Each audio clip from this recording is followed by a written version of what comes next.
In a heated exchange on GB News, Camila Tominey challenges the government's shifting stance on a controversial EU youth mobility scheme. GB News' Camila Tominey confronted Labour's Paymaster General Nick Thomas Symonds over the government's apparent U-turn on an EU-wide youth mobility scheme that could see 80 million migrants enter the UK. The disagreement focused on earlier declarations by Thomas Symonds and Prime Minister Keir Starmer, who both clearly dismissed such arrangements. Camila questioned the Europe minister, asking if he had been lying to the public. This confrontation arises as the government gears up for a crucial summit with European leaders that could lead to substantial shifts in UK-EU relations. On her show, Camila stated, in a written question in September 2024, "You said, and I quote, 'We have no plans for an EU-wide youth mobility scheme, and there will be no return to freedom of movement.'" In the same month, the Prime Minister also told reporters that he had, quote, "no plans for a youth mobility scheme." Now you have a plan for it.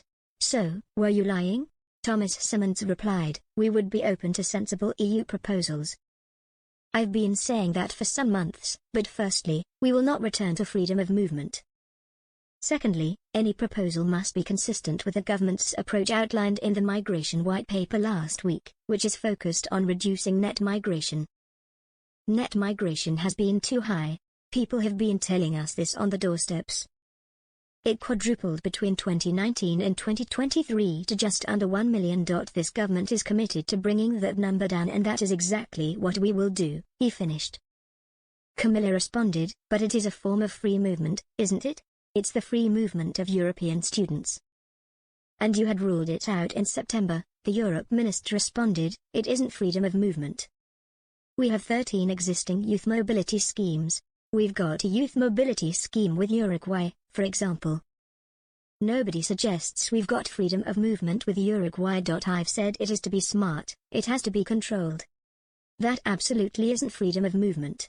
And it will also give, by the way, opportunities for young people here in Britain to experience different cultures, to go abroad, to work, to go abroad for study."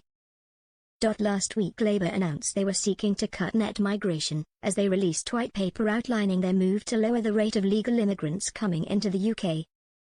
From now, immigrants to Britain will need to spend 10 years in the country, up from 5 years currently, before they get the automatic right to apply for an indefinite leave to remain or full citizenship. Individuals who can demonstrate their contribution to the economy or society will be allowed to apply sooner.